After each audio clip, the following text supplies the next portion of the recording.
요 지역이 이게 발전만 되면 좋겠어 그냥.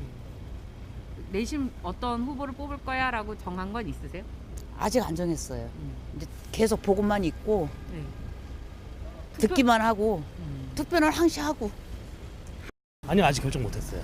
결정 못했어요. 그래서 어떤 걸 좀 집중적으로 볼 거다 이런 거 있으세요? 저는 아기가 있어가지고 네. 육아 관련 이런 정책이나 그리고 뭐 유치원이나 이런데 어떻게 또 복지가 또 좀 괜찮아지는 것들 그런 것들을 볼 것 같은데 저희 현실적으로 도움이 되는 제 그런 거 보지 않을까요?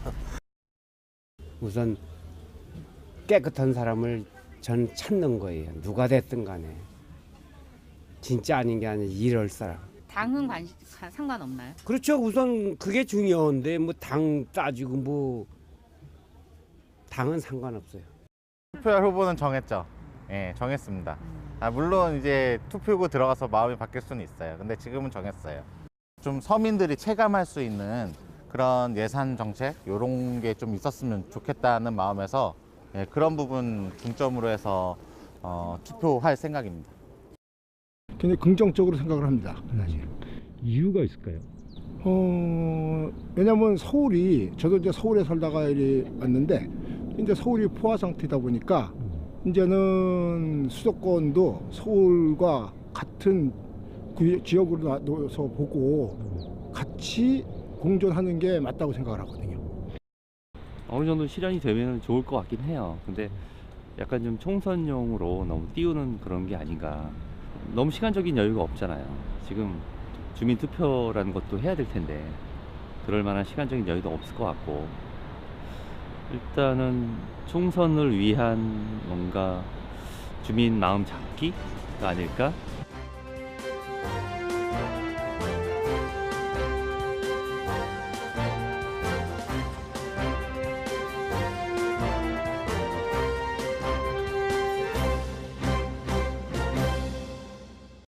시청자 여러분, 설 명절 즐겁게 보내셨습니까? 1,700만 경기도민, 인천 시민들과 함께 수도권의 다양한 이슈들을 심도 있게 짚어보는 인사이드 경인입니다.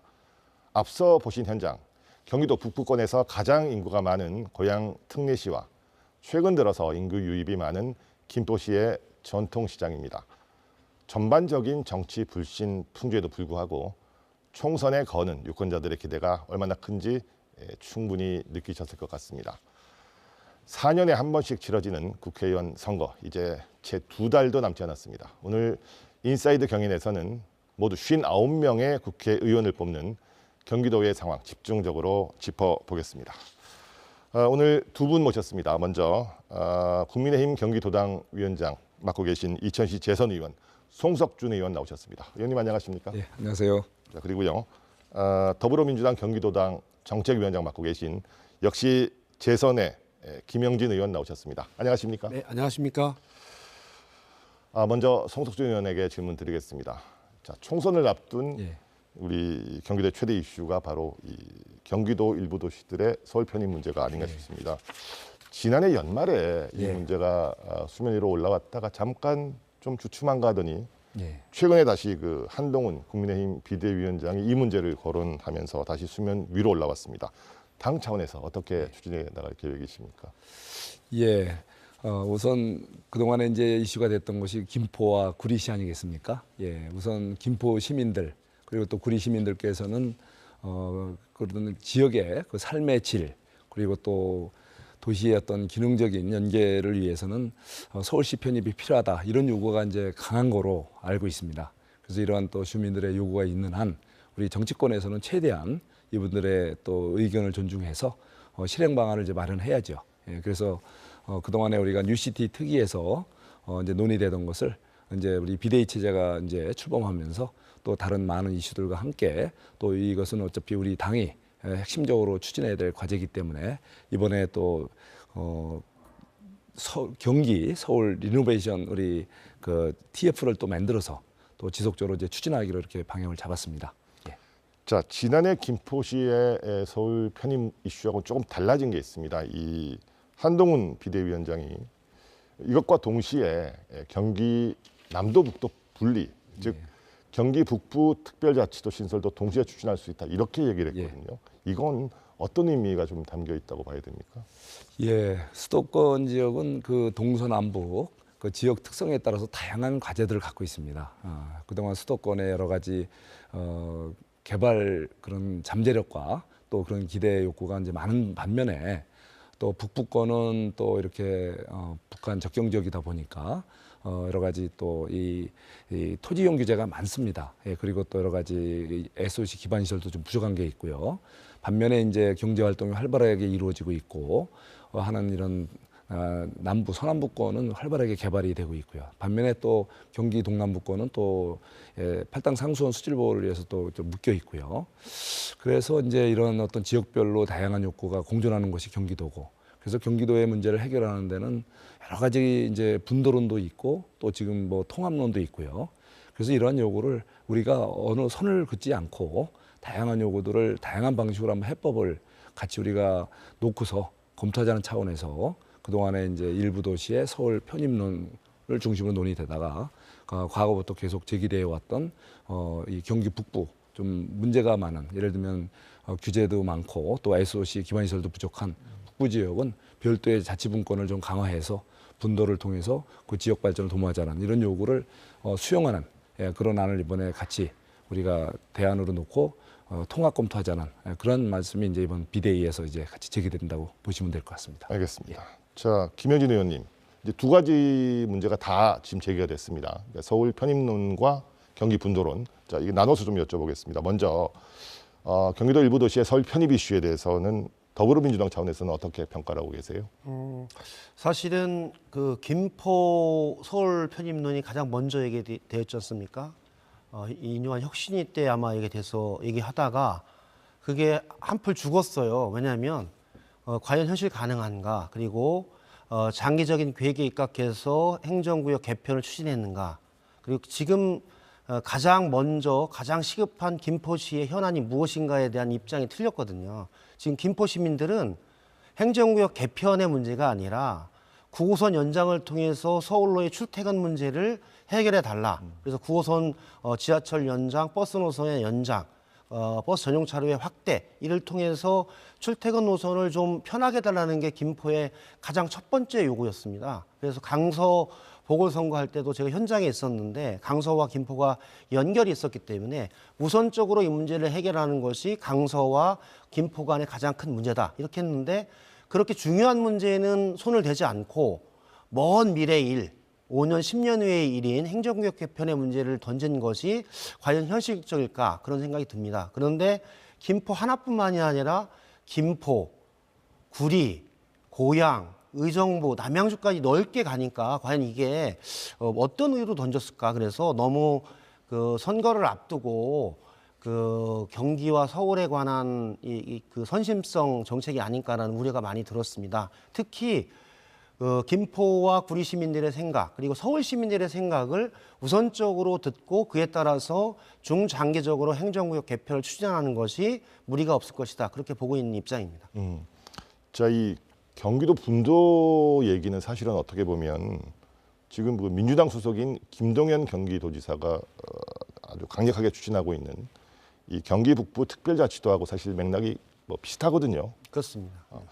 더불어민주당 입장에서는 한 위원장의 그 발언, 동시 추진, 이거 어떻게 해석하고 있습니까? 제가 보기에는 경기도의 서울 편입과 경기 북부 특별자치도를 동시에 진행한다라는 것은 현실 불가능한 얘기다라고 봐요. 그러니까 따뜻한 아이스 아메리카노를 먹겠다.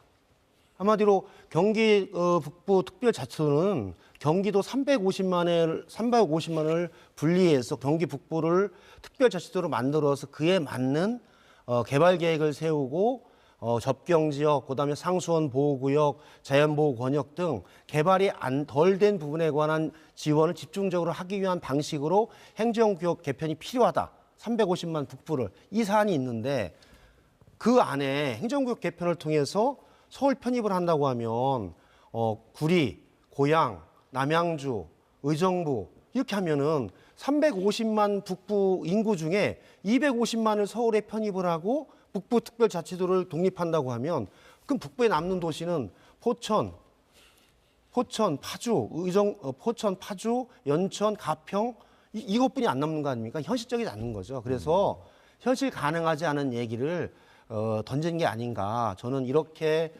비대위원장이 던진 거는 좀 현실을 모르면서 던진 거 아닌가 생각이 들어서 다시 한번 살펴볼 필요가 있다. 그런 생각이 듭니다. 네, 자 어쨌든 21대 국회에서 이 문제는 이제 물 건너갔습니다. 이제 22대 국회가 개원을 하면 어쨌든 이 문제는 어쨌든 여야가 이제 머리를 맞대서 결론을 내야 되는데, 자 김영진 의원님, 22대 국회에서 이 문제 어떻게 풀 생각이세요? 저는 이제 경기도에 저는 주민 행정구역의 개편은 국가 대계에 맞게끔 하고, 특히 행정구역 개편의 핵심은 국가 균형 발전을 통해서 모든 국민들에게 행복한 삶을 만들어주는 것이 무엇인가에 대한 원칙을 지키는 게 필요하다라는 생각이거든요. 그래서 이전 정부에서는 5극 3특 체제를 사실 추진했던 겁니다.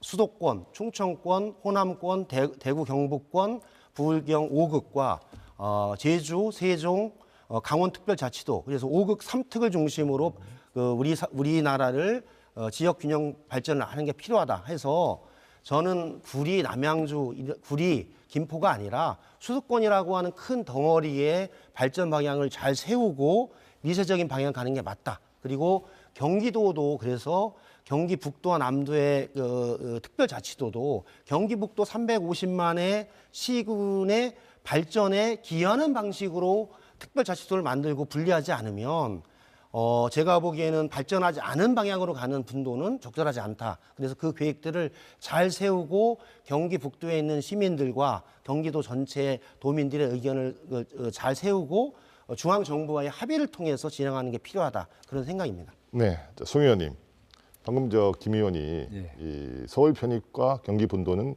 따뜻한 아이스 아메리카노다 이렇게 비판을 하셨는데, 자 국민의힘 입장에서는 22대 국회가 개원하면 이 문제 어떻게 풀어나갈 생각이십니까? 예, 저는 국토부에서 이제 도시정책, 국토정책을 많이 다뤄봤지만 이제는 우리가 모든 국토정책이나 도시정책을 펼 때는 어떤 우리가 선입견적인, 또 과거에 우리가 계획해놓은 그런 모든 것들이 앞으로도 계속될 거라는 그런 어떤 선입견에 사로잡혀서는 안 되겠다.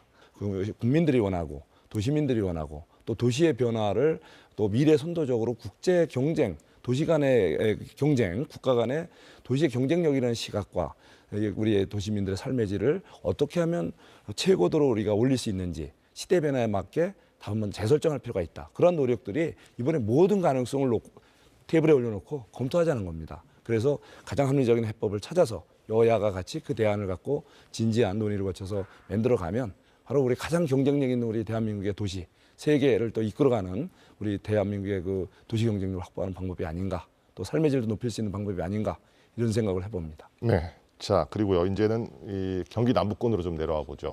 이 철도 지하화, 이게 누가 뭘 할 것도 없이 지금 더불어민주당, 국민의힘 모두가 지금 공약으로 내놨습니다. 자 김영진 의원님, 경기 남부의 최대 이슈로 떠올랐어요. 이 철도 지하화. 이 더불어민주당은 지하화 대상 철도 어디까지 보고 계십니까? 사실은 철도 지하화 문제는 지난 2022년 대선 때 그 양 당의 대통령 후보의 공통 공약이었습니다. 그리고 그래서 그 우리 정부 때 상당히 많이 준비했던 정책 중에 하나였습니다. 그래서 전체 구간을 보면 전국의 지하화 구간을 보면 국철과 그다음에 2호선, 3호선, 4호선 중에 지상 구간 포함하면 한 200km가 좀 넘어요. 그래서 전체적으로 200km 지하화하고 전체 예산은 80조 정도로 추산하고 있습니다. 한 79조 정도.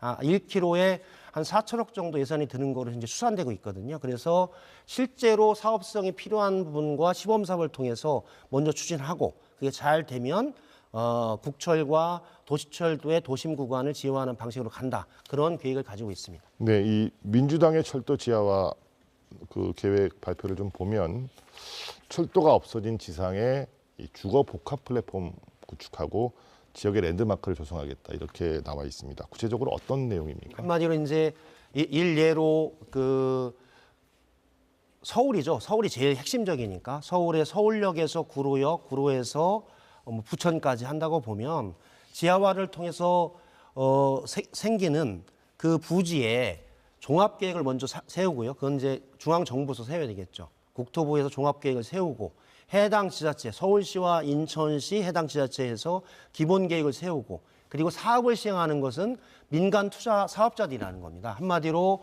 철도 지하화를 통해서 생기는 이익을 가지고 지하화를 한다. 그런 원칙이 있고 그 원칙을 기반으로 철도 부지 중에 유휴부지가 있거든요. 철도 기지창이라든지 유휴부지를 개발을 통해서 주거, 쇼핑, 복합몰 이런 걸 통해서 수익을 창출해내는 전체적인 추산을 통해서 이 사업을 진행한다. 그런 차원에서 주거, 복합, 쇼핑몰 중심으로 우리 그 지상 구간을 개발해내고 또 일정 부분은 사실은 공원이라든지 휴게공원이라든지 체육시설 공간으로 바꿔서 우리 시민들에게 돌려준다. 그런 큰 비전을 가지고 진행하고 있는 사항입니다. 자, 송 의원님, 국민의힘의 한동훈 비대위원장, 이 수원에서 요 철도 지하화 공약을 발표를 했습니다. 예. 그때 그 경부선 철도가 통과하는 이 수원의 수원역에서 성유관대역 사이 이렇게 구체적인 구간도 좀 얘기를 했거든요. 예. 이 이외에도 뭐 검토하고 있는 계획이 있습니까? 뭐 주민들이 원하는 곳은 어디든 대상이 될 수 있다고 봐야죠. 예, 이제 우선 현실적으로 수원시에 와서 구체적으로 이제 성균관대역에서 수원역 사이가 이제 구체적인 논의가 되고 있는 것이고 상징적으로 그것에 대한 이제 우선 사업을 이제 하겠다는 의지를 보여주신 거고요. 이런 철도만이 아니라 사실 고속도로도 대상이 되죠. 예를 들면 또 제1외곽순환고속도로 축선에 있는 그 1기 신도시들 주변에 여러 가지 또 쾌적성을 저해야 하는 그런 도로 부분에 대해서는 또 지하화라든가 또는 그런 그 소음 저감 또 쾌적성 제고 방안 종합적인 것이 다 논의될 수 있습니다. 그래서 이런 여러 가지 이제 지역별로 지하화를 요구하는 지역은 이미 이제 또 지자체를 통해서 또 우리 그 다양한 주민들의 요구를 좀 수용을 해서 좀 리스트업을 하고 있고요. 다만 이제 지역별로 그 경제성이 이제 어느 정도 나오는지 또 현실적인 기술적으로 가능한지 이런 거에 대해서는 또 여러 가지 다 각 지역별로 상황이 다르기 때문에 그런 구체적인 시행 방안은 여러 가지 전문가 그룹들하고 좀 논의하면서 우리가 당 차원에서 다양한 정책들을 지역별로 이렇게 만들고 있다고 이렇게 이해하시면 될 것 같습니다. 네, 조금 더 구체적으로 한 번 더 여쭤보겠습니다. 김 의원님에게 물어본 질문하고 비슷한 내용인데, 예. 자, 국민의힘은 이 철도 지하화를 통해서 얻어지는 상부 공간을 이 주변 부지와 통합해 개발하고 미래형 도시 공간으로 창조하겠다 이런 방안을 제시했습니다. 쉽게 풀어서 설명해 주시기 바랍니다. 예, 일단은 이 철도나 이런 어떤 이 선형 교통시설의 지하화 문제는 기본적으로 왜 하느냐? 바로 이제 쾌적성을 높이고 또 나름대로 도시의 기능을 제고하겠다는 겁니다. 예, 그러기 위해서는 기본적으로 사업성이 전제가 돼야 됩니다. 그러기 위해서는 기존의 제도 갖고는 안 되죠. 예, 경우에 따라서는 용적률이라든가 이런 개발 밀도를 좀 상향시켜줄 필요가 있고 또 경우에 따라서는 기반시설을 지원한다든가 부담금을 좀 감면해 준다든가 여러 가지 수익성이 날 수 있게끔 제도적인 뒷받침이 필요하고 또 경우에 따라서는 예산적인 뒷받침이 필요하죠. 그래서 그거를 위해서 이제 여러 가지 특별법도 만들어야 될 필요가 있고요. 또 추진 체계를 어떻게 가져갈 것인가. 지금 아까 이제 말씀을 우리 김영진 의원님께서도 이런저런 방법을 말씀하셨지만 그 방법은 뭐 이렇게 한정되어 있지 않을 겁니다. 예를 들면 공공이 주도하는 방식으로 예를 들면 정부 지자체가 어떤 공사나 이런 공공기관을 통해서 이렇게 추진한 방법도 있고요. 또 경우에 따라서는 민간 주도로 이런 추진한 방법도 있고 또는 또 같이 민간과 공공이 공동 파트너십을 구성을 해서 추진한 방안도 있을 겁니다. 그래서 예를 들면 이제 충분한 시장 기능에 의해서 수익성이 확보되는 예를 들면 역세권 같은 경우에는 복합 고밀 개발이 가능하기 때문에 이제 민간 주도로 충분히 가능하겠죠. 그렇지만 예를 들면 이제 저밀 노후 이런 지역에 지하화가 필요한 부분에 대해서는 이제 아무래도 이제 수익성이 부족한 것은 공공이 보완해 줘야 되기 때문에 이제 공공이 그 도시의 어떤 특별 재정비 차원에서 공공의 재원을 좀 투입해서라도 그런 어떤 지하화 작업을 공공 주도로 할 수 있는 방안이 있을 겁니다. 자, 이제 방금 두 분 모두 이 재원 문제 거론해 주셨습니다. 사실은 이 철도 지하화가 이게 뭐 말이 쉽지 상당한 엄청난 재원이 필요한 게 뭐 불보듯 뻔하거든요. 자, 국민의힘 입장에서는 자, 재원 마련 이거 어떻게 구체적으로 대안까지 좀 검토하고 계세요? 어떠세요? 예, 뭐 재원 마련은 가장 기본적인 겁니다. 그래서 우리가 중요한 것은 가장 수익성이 많이 나는 곳이라면 뭐 자연적으로 우리가 개발 밀도 허용, 특별법 제정을 통해서 개발 밀도만 좀 더 상향화 시켜주면은 자체 수입원이 나기 때문에 아무리 뭐 예를 들면 비용이 수십조 원이 들어도 그만한 또 개발로 인한 이익이 또 수십조 발생한다면 자체 커버가 되기 때문에 그것은 문제가 안 된다고 봅니다. 다만 이제 중요한 것은 그런 예상되는 수익보다 실제 비용이 많이 드는 아까 제가 말씀드린 대로 좀 약간 애각의 노후 이런 저밀 지역의 그런 지하화 이런 그렇지만 공공의 필요에 의해서 안전을 위해서나 또 지역의 어떤 특수한 목적을 위해서 재화가 시급한 그런 지역에서는 공공이 재원을 확보해야 되기 때문에 거기에 맞는 또 재원 소요를 또 추정을 해야 되겠죠.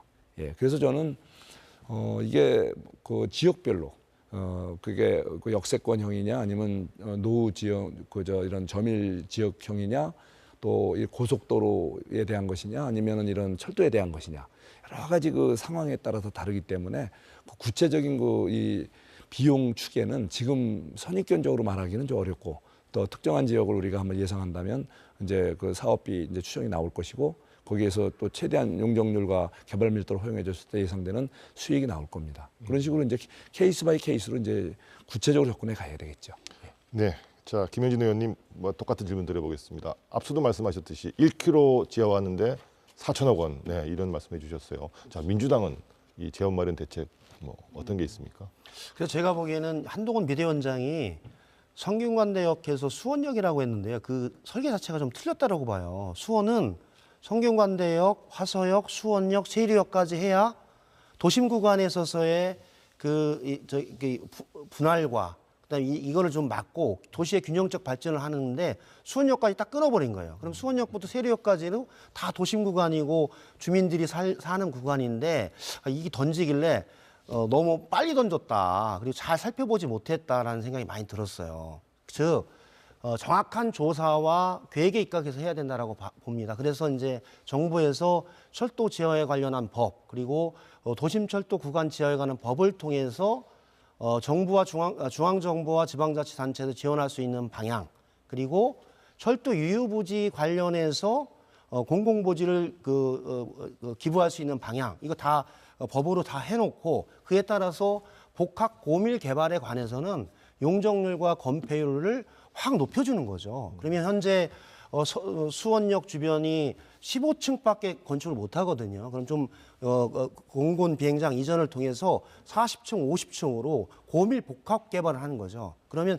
그에 따르는 개발 이익금이 충분히 나오고 그 개발 이익금에 대한 부담금을 낮춰주고 세제 지원을 하고 그런 다음에 그런 이익을 가지고 전체를 제가 보기에는 개발해 나간다면 충분하게 가능한 재원이 나오고 두 번째는 철도 기지창이나 유유부지가 꽤 많거든요. 이게 국가 부지이기 때문에 이거를 기부해서 그에 따르는 지분을 가지고 참여해서 전체 개발에 비용을 마련하는 그러면 전체적으로 면적이 넓어지면 전체 건폐율과 용적률이 높아지고 그럼 전체적인 이익이 높아지면 그에 따르는 충분한 부담금을 내고 할 수 있는 거죠. 그런 방식으로 하고 특히 수원역에서 화서역, 성균관대역에 약간 공원이 필요한 경우가 있다. 그런 경우는 복합 고밀 개발이 필요 없는 경우죠. 그런 경우에는 지하화를 통해서 공원을 만들어 주는 거죠. 그렇게 상황과 조건에 맞게끔 개발 계획을 세우고 나가는 것이 필요한데요. 그래서 종합계획, 기본계획, 개발계획을 가지고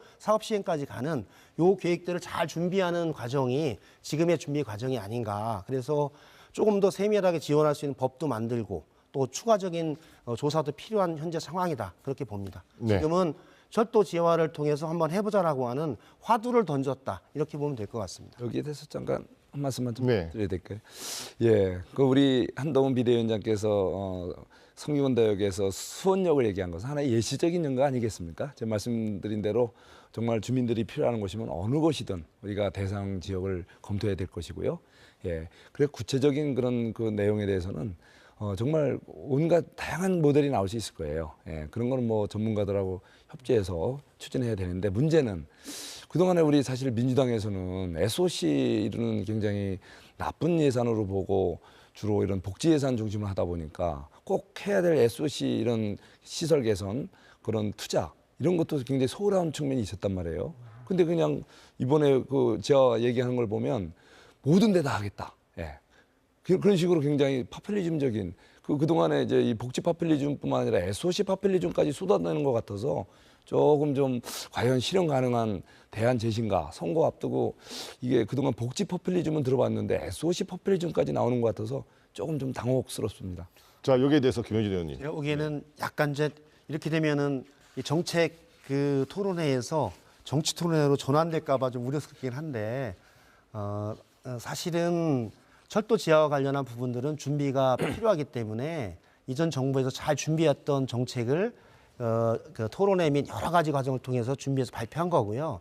우리가 발표하니까 우리 한동훈 비대위원장이 급했던 거죠. 그러니까 던져버린 거예요. 너무 쉽게 잘 모르고 또 수원의 상황도 모르고. 그래서 저는 객관적인 사실을 가지고 철도 지하화를 잘 해나가면 좋겠다. 그리고 SOC 관련해서는 어느 정부인지 간에 사실은 코로나 시기에는 코로나 위기 극복을 위한 곳에 정부의 재정과 예산을 투여해서 국민의 안전과 생명을 지키는 게 우선인 사항이었죠. 그렇지만 그렇다고 SOC를 등한시하진 않았고 충분하게 예정대로 했는데 이번 예산에서 SOC 예산이 상당하게 축소된 건 또 사실이지 않습니까? 그래서 그건 그거대로 한번 평가하는 시간이 필요할 것 같습니다. 네, 이 지역 해난에 대한 각 당의 입장 정리는 뭐 이 정도로 하고요. 자, 이제부터는 이번 총선에서 국민들의 표심이 어디로 향할지에 대한 전망과 양당의 선거 전략 한번 짚어보겠습니다. 자, 우선 김현진 의원님. 자, 정당 입장에서 뭐 중요하지 않은 선거는 없겠습니다만, 자, 이번 총선에서는 더불어민주당 입장에서는 지난 21대 총선에서 워낙 크게 이겼어요. 59개 지역구 가운데 51석을 가져가서 이제 지켜야 될 입장입니다. 자, 이번 총선에서도 저번 21대 총선 분위기 이어갈 수 있다고 보세요? 저는 이제 대한민국의 중심은 경기도다 이런 생각을 가지고 있습니다.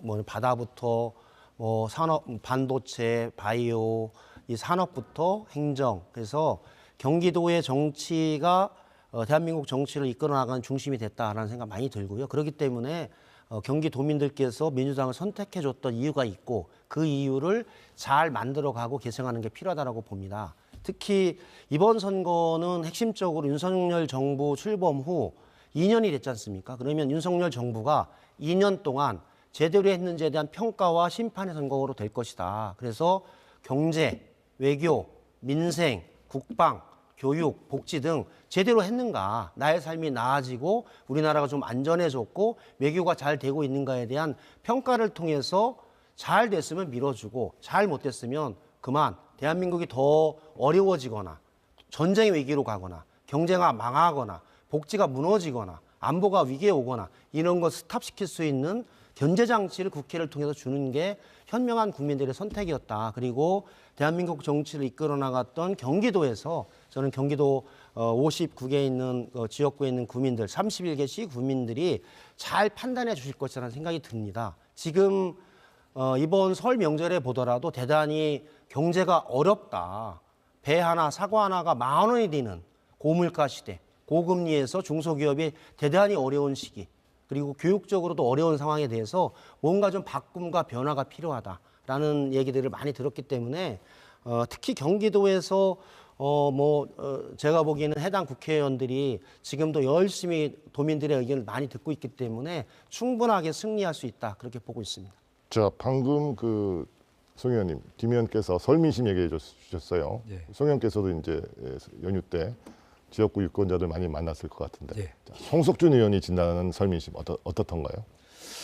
예, 정말 요즘 고금리 고물가의 부담이 고통이 참으로 크고 깊습니다. 예, 우리 서민들 생계 민생을 참 힘들게 하고 있죠.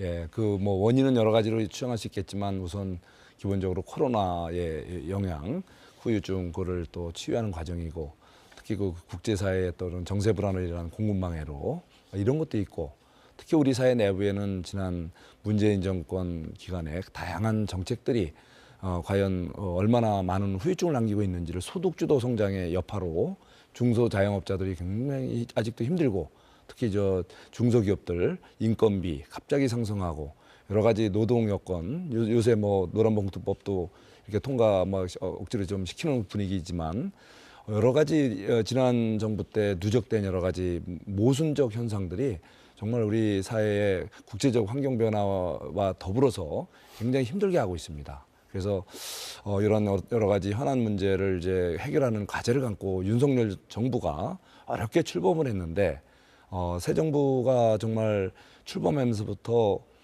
벌써 2년이 돼가는 데까지 지금 야당이 책임 정치의 정신에 입각해서 좀 양보하고 협조할 건 해야 되는데 정부가 발의한 주요 국정 과제 법안은 번번이 예면되고 지금 뒷전으로 밀리고 있습니다.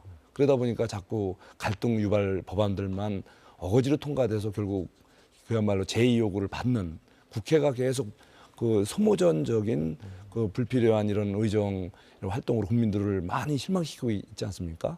더구나 또 이 내각이 제대로 구성이 돼서 좀 일할 수 있게 좀 해야 되는데 그야말로 아직도 지금 그 정보통신부 우리 저 방통위원장은 아직도 이렇게 좀 어렵게 뒤늦게 이렇게 이제 임명이 되는 그래서 좀 여러 가지 새 정부를 만들어줬으면 일할 수 있게 해야 되는데 그런 부분에 대한 그 민심의 좀 여러 가지 아쉬움과 그런 거에 대한 좀 개선 요구들이 많았던 걸 느꼈습니다.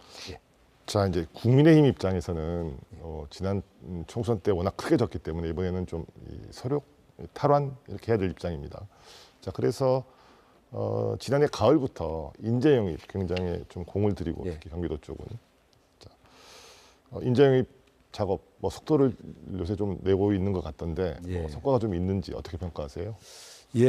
뭐 우리 요즘 뭐 언론을 통해서도 많이 나왔지만 어쨌든 우리 윤석열 정부의 성공을 위해서는 이번 총선에서 반드시 이겨서 원하는 우리가 국민들을 위한 법안 제대로 통과시켜야 되고 또 정책을 뒷받침해야 되지 않겠습니까? 그래서 이번에 우선 일 잘하는 이런 분들을 인재 영입으로 많이 좀 했습니다.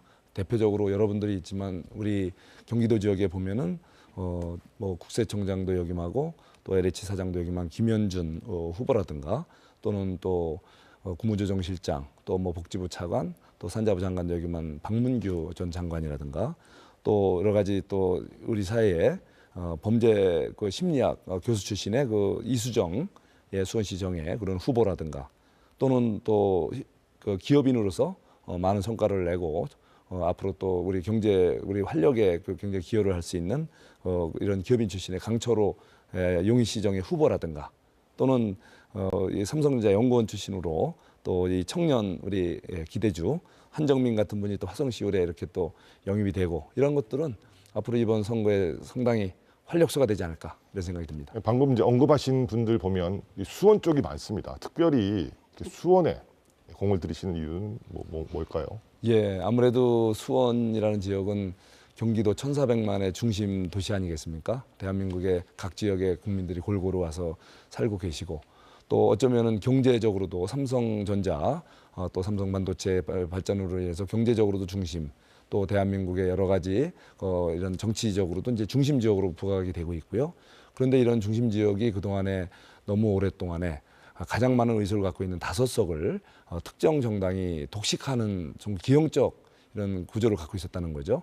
이것을 이번에 꼭 반드시 바로잡아서 대한민국의 중심 도시에서 제대로 된 균형 잡힌 정치를 위해서 우리 당이 집중을 안 할 수가 없는 겁니다.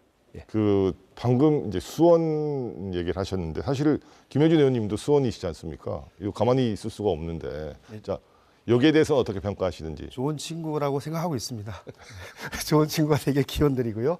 정치는 제가 보기에는 국민에 대한 선택과 그 심판이라서 그 결과를 저는 겸허하게 받아들여야 된다는 입장이거든요. 그러니까 수원은 사실은 21대, 22대 그 했던 부분들은 수원에 출마했던 사람들이 대단히 능력 있는 사람들이었어요.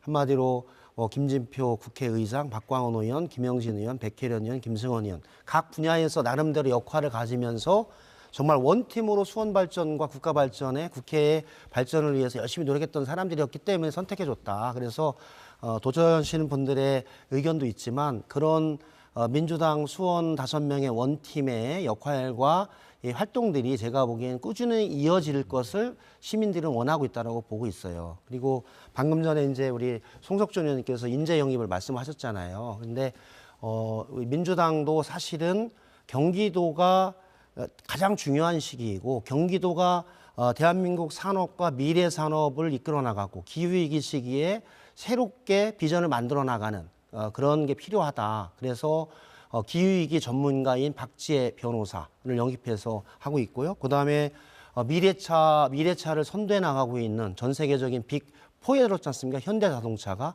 현대자동차 사장을 역임한 공영훈 사장을 영입했고요. 왜냐하면 화성에는 현대자동차 연구소, 기아차 공장이 한 3만 명이 근무하고 있고 그 연관 인력으로 보면 한 5, 6만 명이 되거든요. 그렇기 때문에 공영훈 사장을 영입해서 정말 민주당이 미래차와 미래산업을 선도해 나가는 당이다라는 걸 했고, 그다음에 세 번째는 황정아 우주항공 분야의 전문가를 영입을 해서 미래 우주항공에 관한 분야들을 해나가겠다. 물론 이분이 경기도에 출마할지 안 할지 모르지만 그렇게 했고요.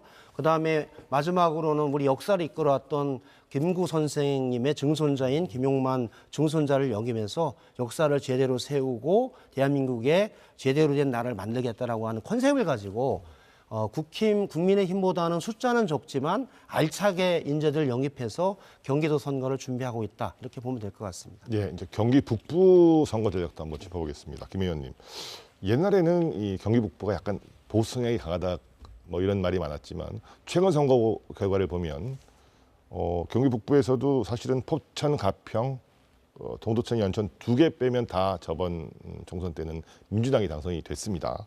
자, 이번 경기 북부 선거는 어떻게 준비하고 계십니까? 저는 경기 북부는요 아주 특수한 환경이라고 보고 있어요. 그러니까 전쟁의 위기가 오면은 민주당을 지지하는 경향이 많았어요. 왜냐하면 파주, 연천, 포천, 의정부, 그다음에 강원도 지역에 가면은 철원, 인제, 고성 지역은 전쟁의 위기에 대한 이 공포가 있어요. 그래서 좀 더 평화로운 나라가 됐으면 좋겠다. 남과 북이 좀 더 평화로운 나라에서 경제적으로 공존 공영했으면 좋겠다는 요구가 있거든요. 그래서 그런 요구들이 사실은 문재인 정부에서 평화를 통해서 경제를 살리자라는 부분들이 많이 제가 보기엔 소구가 됐다. 그래서 파주도 사실은 가장 북부에 있지만 LG, LCD라고 하는 최첨단 산업이 가 있는 거 아닙니까?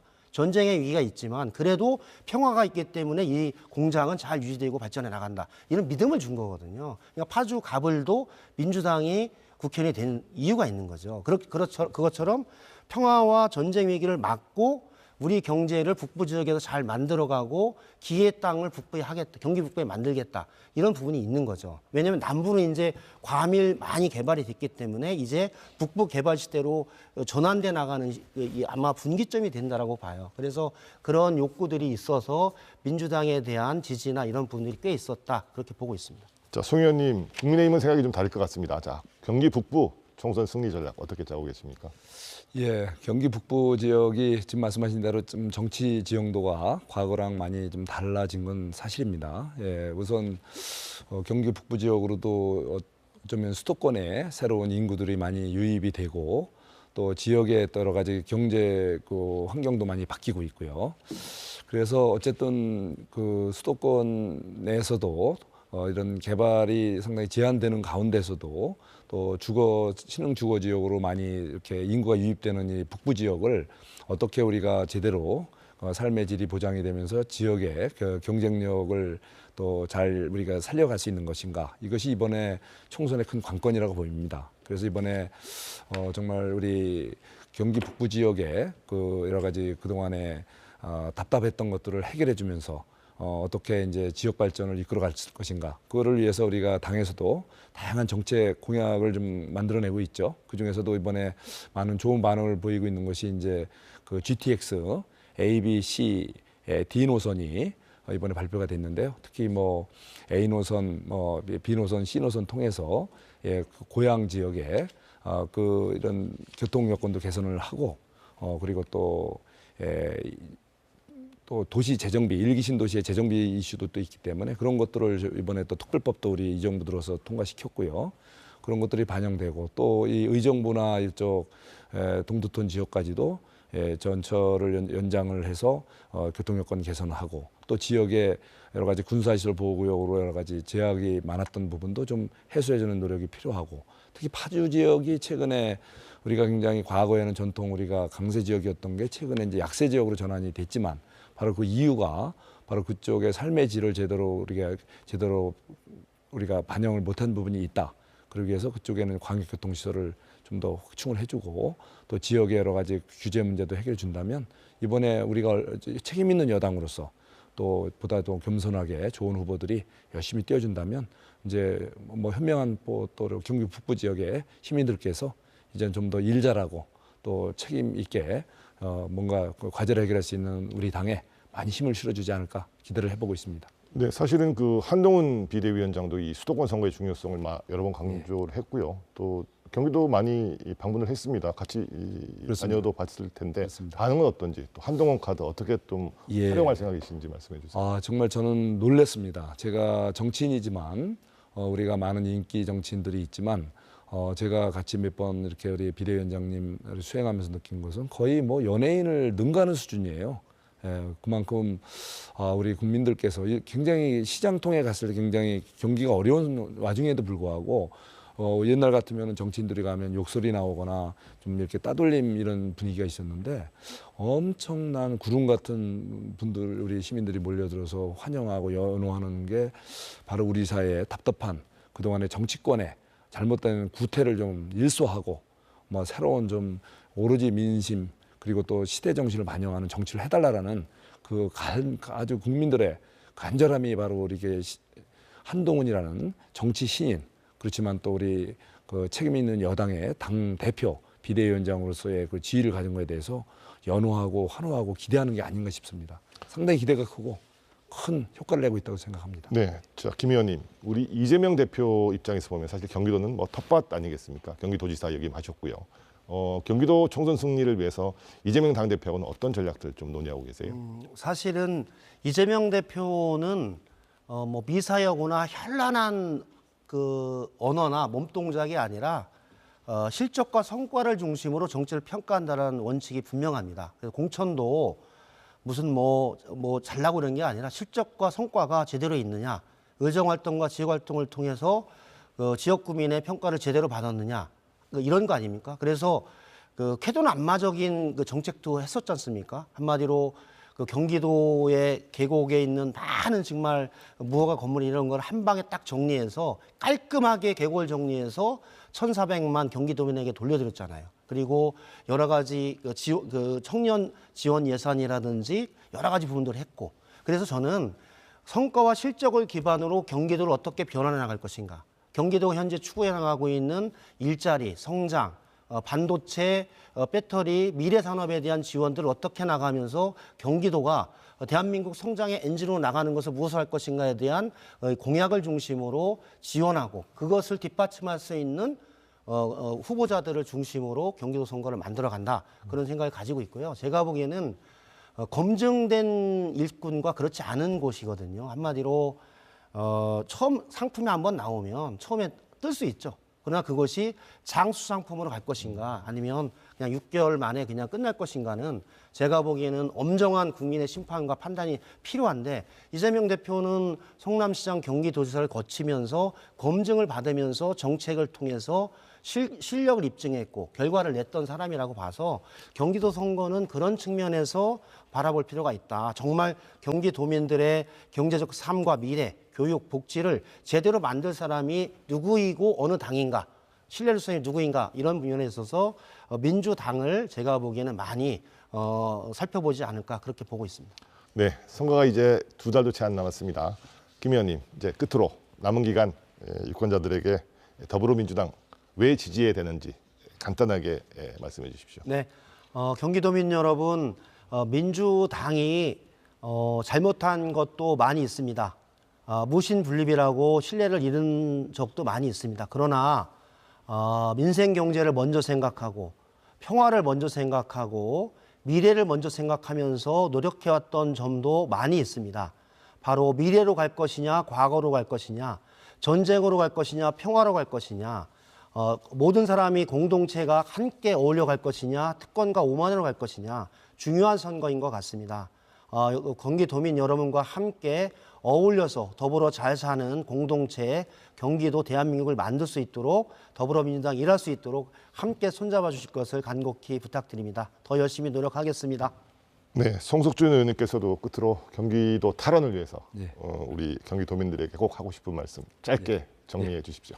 예, 존경하는 경기도민 여러분, 고맙습니다. 명절 잘 지내셨죠? 예, 이번 4.10 다가오는 총선은 그야말로 지난 2022년 국민들께서, 경기도민들께서 뽑아주신 또 만들어주신 윤석열 정부의 성패가 걸린 중요한 선거라고 생각을 합니다. 다시 말해서 대한민국이 제대로 정상화되고 제대로 제도의 기반을 마련할 것인가라는 중요한 선거라고 생각이 듭니다.